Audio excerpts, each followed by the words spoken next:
तो दोस्तों आज हम बात करने जा रहे हैं लव स्टोरी के पार्ट 4 के बारे में। दोस्तों कहानी शुरू होती है कुछ इस तरीके से। इधर नेहा जो है काफी ज्यादा बोल्ड होती है, जहाँ पर उन्हें क्लीवेज दिखाने का बहुत ज्यादा शौक होता है, जहाँ पर वो प्रिंसिपल से बातें कर रही होती है और अलग ही तरीके से उसका सिस्टम चल रहा होता है। बात करते करते जो है वो प्रिंसिपल से फिर वो ऑफिस में जाती है, जहाँ पर मेघा वहीं पर ही खड़ी होती है। नेहा बोलती है और मेघा जी बरस रही है फिर तरस रही हो। इस पर मेघा पिन लगा रही होती है साड़ी के अंदर। नेहा बोलती है लाओ मैं लगा देती हूँ। मेघा साड़ी पे पिन लगाते लगाते बोलती है तोप के से बारूद निकलना हर सिपाही के बस की बात नहीं होती है, हमसे पूछ लो, हम इस जंग के अंदर माहिर हैं। नेहा बोलती है अब तुम मेरी जान, तुम ना मैदान जंग के लिए बिल्कुल तैयार हो जाओ। इधर मेघा जा ही रही होती है, इतने में क्या होता है वहाँ पर एक स्टूडेंट और साथ ही उसकी मम्मी आती है, जहाँ पर उसकी बेटी का नाम संगीता होता है। उसकी मम्मी जो बोलती है सॉरी मैं है ना यहाँ पर आने में लेट हो गई। अच्छा मैंने इसका फोन पकड़ा। वो बोलती है ये देखिए ये क्या कर रही है। इस पर मेघा उसकी स्टूडेंट बोलती है आइसक्रीम खा रही है। इस पर संगीता की मम्मी बोलती है ये इसको स्कूल भेजने का फायदा क्या है, ये आवारा लड़कों के साथ में है ना टेलीग्राम में भेज रही है। इतने में नेहा बोलती है मैडम जब दोनों स्कूल के बच्चे डिबेट वगैरह में पार्टिसिपेट करते हैं तो दोस्ती तो हो ही जाती है। इस पर आंटी जी बोलती है आप तो रहने दीजिए मैडम, अगर लड़कियों के बलबूते पे छोड़ देना तो फिर है ना हमारे स्कूल की तो धुलाई हो जाए। जहाँ पर बोलती है इनकी स्कूल ड्रेस के बारे में कुछ कीजिए, घर से निकलती है तो घुटनों से नीचे होती है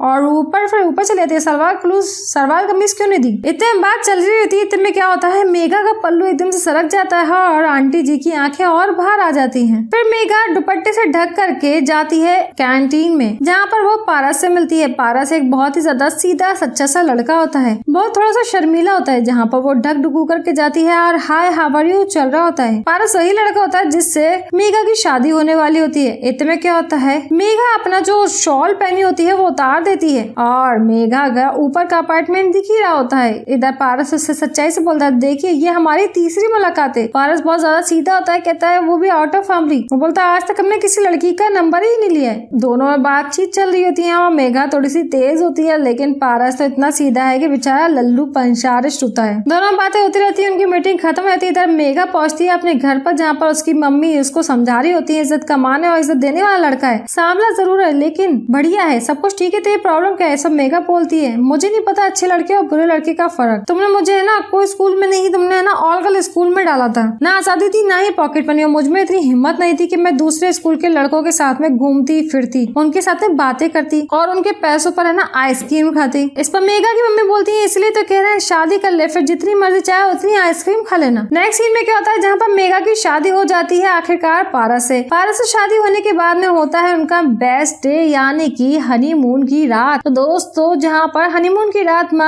मेघा खड़ी होती है और पारस इधर उधर झाँक करके सब तरफ देख रहा था और पारस आकर के मेघा को बोलता है हैव अ सीट प्लीज, बैठ जाइए ना मैडम। और पारस भी बड़े शर्मीले अंदाज में मेघा के बराबर में आके बैठ जाता है, लेकिन मेघा से ज्यादा तो यहाँ पर दूल्हे राजा शर्मा रहे होते हैं। पारस बोलता अगर तुम जानवर होती तो है ना कैसा जानवर होना पसंद करती, मैं ऑफिस में भी ऐसे आए टेढ़े सवाल पूछते तो लोग बड़ा एंजॉय करते हैं। इस पे मेघा बोलती है जानवर। मेघा बोलती है अगर मैं जानवर होती तो मैं बिल्ली होना पसंद करती। इस पर पारस बोलता है उनके तो 9 जन्म होते हैं, 7 जन्म हमारे साथ और 2 एक्स्ट्रा लेना चाहती हो तुम तो। इससे मेघा भी सवाल पूछती है अच्छा तुम बताओ तुम क्या बनना चाहते फिर। जहाँ पारस बोलता है मगरमच्छ, सोया हुआ शैतान जाग जाए तो काट ले। फिर पारस बोलता तुम मगरमच्छ के बारे में जानती हो, फिर है ना पारस उसकी एक्टिंग करके बताने लगता है। इधर एकदम से मेघा को फंदा लग जाता है पारस की बात सुन करके। दोनों की हनीमून तो नहीं लेकिन हाँ नेशनल ज्योग्राफी जरूर चल रही होती है। इधर मेघा के ख्याल कुछ अलग ही होते हैं और फिर आती है हनीमून यानी कि उनकी नाइट की बारी, जहाँ पर दोनों कुछ करने की कोशिश तो कर रहे होते हैं। मेघा को समझ में आ ही नहीं रहा होता है कि हुआ क्या और बंद क्या हो गया। मेघा को कुछ भी पल्ले नहीं पड़ता। इधर पारस की पहले ही टाइट फिश हो जाती है और मेघा का मूड बिल्कुल स्पॉइल हो जाता है कि आखिर ये हुआ क्या। ऐसे ही करते करते दिन बीतने लगते हैं, जहाँ पर नेहा एक दिन कपड़े सुखा रही होती है और पारस बोलता है कपड़े सुखा रही हो। अब वो अपने ऊपर ही पानी गिराकर बोलता है। नेहा को पता होता है कि बहुत से बाद 1 से लेकर 5 तक गिनती गिनने में पारस का खेल हो जाएगा। दोनों की कांट लाइफ बड़ी बकवास चली थी। सेक्सुअल लाइफ में जो है मेघा बिल्कुल भी खुश नहीं होती है। जैसे ही रात की बारी आती है और रात में मेघा का मूड और ज्यादा स्पॉइल हो जाता है। सड़ा सा मुंह बना करके वो दोनों एक दूसरे के साथ में कांड करते हैं। फिर नेक्स्ट सीन में क्या होता है सब लोग खाना पीना खा रहे होते हैं, जहाँ पर पारस की मम्मी बोलती है कि हम जब खुश होंगे जब है ना तुम्हारे 2 से 3 हो जाओगे तुम लोग। पारस बोलता है ठीक है हम आप औरतें बात कीजिए हम लोग जाते हैं। इधर मेघा से उसकी सासू बोलती है देखो हमारी बहू संध्या को कितनी ज्यादा खुश लग रही है ना वो। जब आप बोलती है एक के बाद में एक जो है ना 2 बच्चे हो गए और पूरा वक्त जो है ना परवरिश में निकल जाता, मेहनत करने की जरूरत जरूरत ही नहीं पड़ती है, बेटा ये मेहनत ही तो है। वो बोलती है सारा दिन जो है ना मेरी जैसी सास की चेचे, फिर पलंग की चू चू। तुम्हारे 2 बच्चे हो जाएंगे तो तुम्हारा जो है ना उन्हीं की बातों में निकल जाएगा, अब पूरी हो जाएगी हसरत तो बंद कर लोगे तुम कसरत। इस पर मेघा बोलती है अगर हसरत ही पूरी नहीं हुई तो, लेकिन आंटी जी बोलती है ऐसे कैसे नहीं हुई बहन जी, आप ही बताइए, हम औरतों के लिए तो बच्चों से बड़ी कोई हसरत होती है। मेघा शांत होती है। फिर नेक्स्ट सीन में दोनों क्या होता है, जा रहे होते हैं और दोनों में बातचीत हो रही होती है। पारस बोलता है बच्चे अच्छे जब होंगे ना तब होंगे। अब पार्क में दोनों में थोड़ा सा रोमांस चलने लगता है। मेघा बोलती है तो हमेशा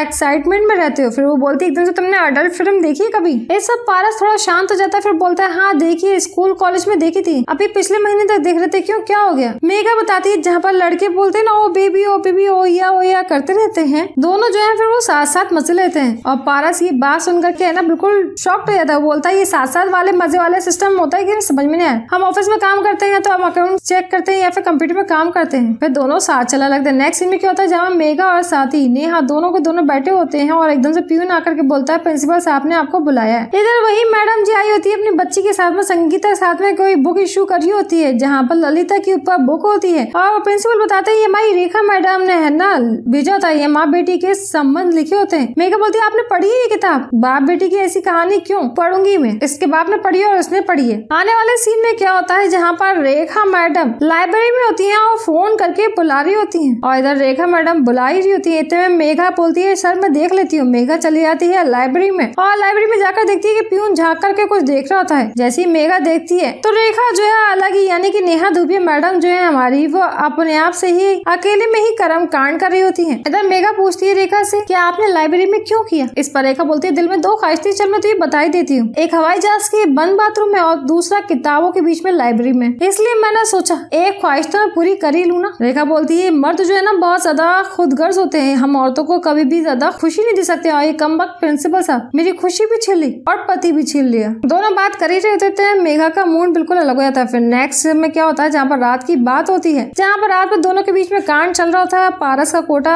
चालू होते ही पूरा हो गया होता है, जहाँ पर मेघा का मूड फिर से स्पॉइल हो जाता है। फिर नेक्स्ट सीन में क्या होता है, जहाँ पर मेघा जो है वही ललिता वाली बुक ढूंढ करके निकाल कर लेकर के आती है और वो बुक ला करके अपने रूम में बैठ जाती है बड़े ही प्यार से। जहाँ पर मेघा जो है वो एक गैजेट ढूंढ करके लेकर आती है, गैजेट लेकर के आ करके बैठ जाती है अपने रूम में कुंडी बंद करके, जहाँ वो सेक्सुअली उस गैजेट को यूज करने की कोशिश कर रही होती है और एकदम से डोर जो है बजने लगता है। पारस आया था, पारस की चोट लग गई होती है और मेघा को आना पड़ता है बाहर निकल के। मेघा अपना काम ही नहीं कर पाती है। इधर पारस बोलता है हमें ऐसा फील आ रहा था ना कि मेघा को हमारी जरूरत है और है ना हम जल्दी से निकले ऑफिस से तो है ना हमारी टक्कर हो गई। पारस बोलता है वो मुहावरा बिल्कुल सही निकला, आप बैल मुझे मार। पारस बोलता है 1 मिनट के लिए तो बेहोश हो गई। इधर वो गैजेट जो है मेघा के पास ही होता है। इतने में उसकी सास बोलते है तुम बैठी बैठी मुंह क्या देख रही हो, जाकर के पानी लेकर के आओ। और वो गैजेट अपना काम कर रहा होता है। इधर दादी माँ के हाथ में उसका रिमोट लग चुका होता है, जहाँ पर वो रिमोट से बटन दबाई जा रही होती है और वाइब्रेटर सिस्टम बिल्कुल चल रहा होता है। दादी जी बटन पे बटन दबाई जा रही होती है, जहाँ पर मेघा का काम ज्यादा तेज वाला तमाम होने लगता है, जहाँ पर दादी जी ने 7 पॉइंट पर कर दिया होता है उसका लेवल और दादी जी करके उस रिमोट को छोड़ देती है। इधर सासू माँ ननद और साथ ही पारस जो है मेघा को देख रहे होते हैं और मेघा के फेस के एक्सप्रेशन को देख करके वो लोग बिल्कुल शॉक्ड ही रह जाते हैं कि आखिर मेघा ये कर क्या रही है अकेले खड़े होकर के। तो दोस्तों कभी खुशी कभी गम वाली ट्यूनिंग चल रही होती है और यहाँ पर मेघा को खुशी खुशी मिल रही होती है और सामने उसका पूरा थिएटर जो है उसकी सास पति और बड़ी वाली भाभी जी देख रही होती है। ये देखने के बाद में नेक्स्ट सीन में क्या होता है, जहाँ पर मेघा की सास उसकी मम्मी से मिलने के लिए जाती है और कहती है आप बताइए हम इनको यहाँ पर कैसे रख लें। हाँ आपकी इज्जत रखने के लिए हम रिश्तेदारों से ये बोल देंगे कि आपकी लड़की को जो है